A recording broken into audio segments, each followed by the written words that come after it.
The next step in this piece is going to be adding some visual interest, and I have several products that I like to use for that. One is black mica, another is gold mica, and the last is black Lavatex gel. In this particular situation I'm going to use the Lavatex gel because I really like the way it makes a piece look. I rarely, if ever, use it straight from the bottle.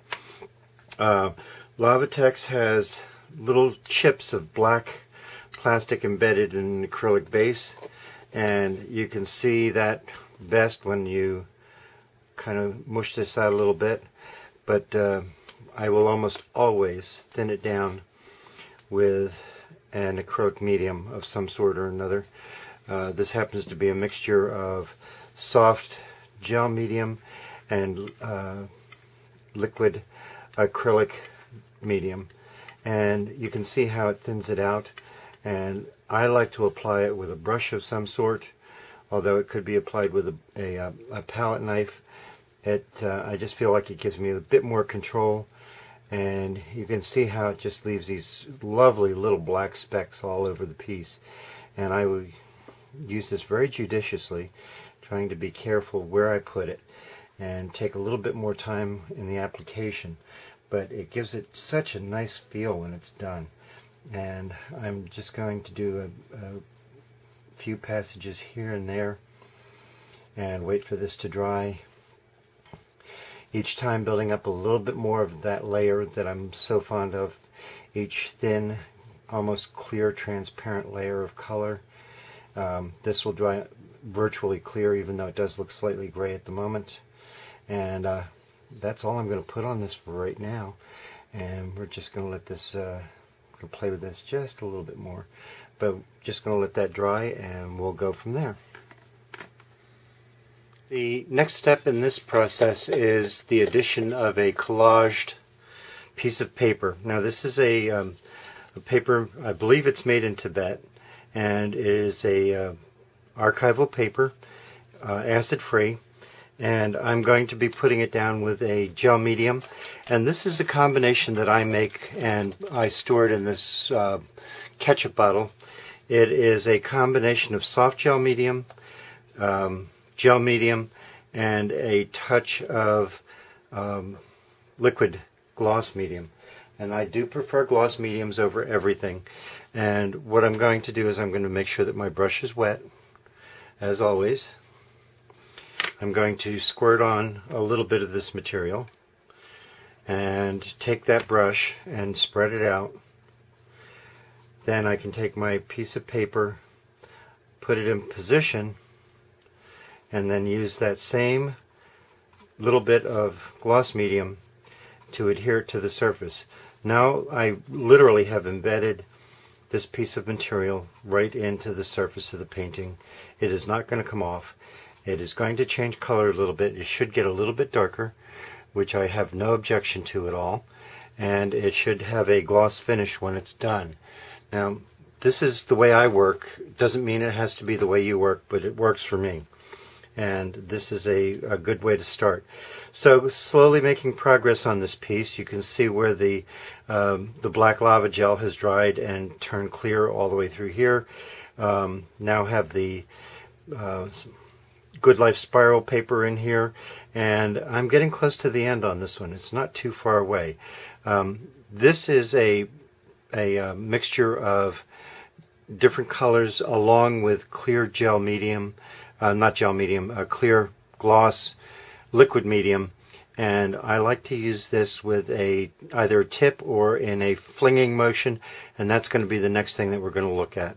I have lots of these little bottles around with different colors in them that I use for my artwork, so that will be the next step, but in the meantime I want this to dry first. Be right back. I made a conscious decision that I wasn't quite ready for the blue splash yet, which will be this color, but I wanted to add a little bit of gold, and I do have this tube of gold dust which is designed for paper making, and I found that it works quite nicely for some of my artwork.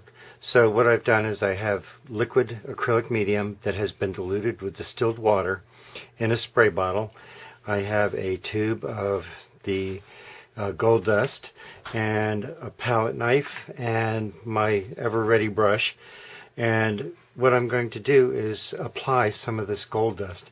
And first thing I'm going to do is apply a light spray of acrylic medium, and then with the gold dust I'm going to very carefully try to control where these flakes fall.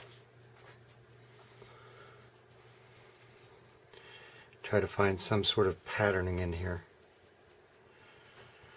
Then once I've got it where I want it, I will try to just gently press it down into the fluid. Just the pieces that are sticking up. Then I'm going to come back with another spray of acrylic medium and adhere it down to the surface. So again, I've embedded it back into the acrylic medium so that it's going nowhere. So this piece needs to dry before I can go any further. Then we'll come back with the blue splash and see where that leads.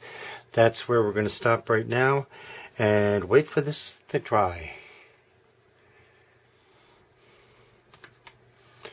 Well, the next step, which I thought was going to be an application of my splash method, has gone away for a little bit because I'm not quite satisfied with what I'm doing yet.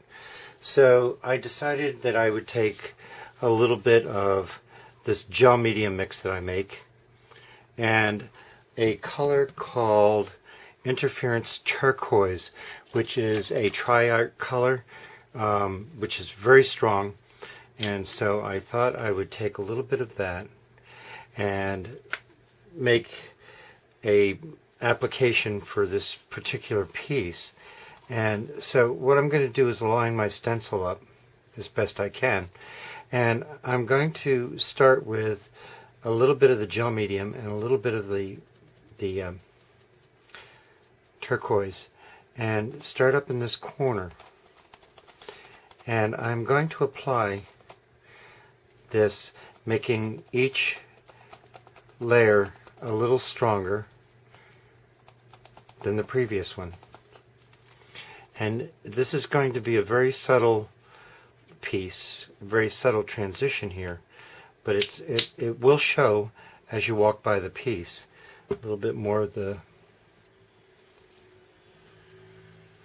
each one getting just a little bit stronger, and all of a sudden it starts popping and starts giving me the effect that I'm looking for.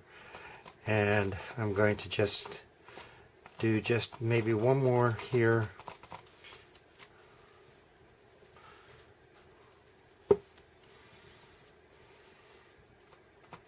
And that's going to pretty much be it. What this is going to do is it's going to give me a nice color sheen across the entire surface when it dries.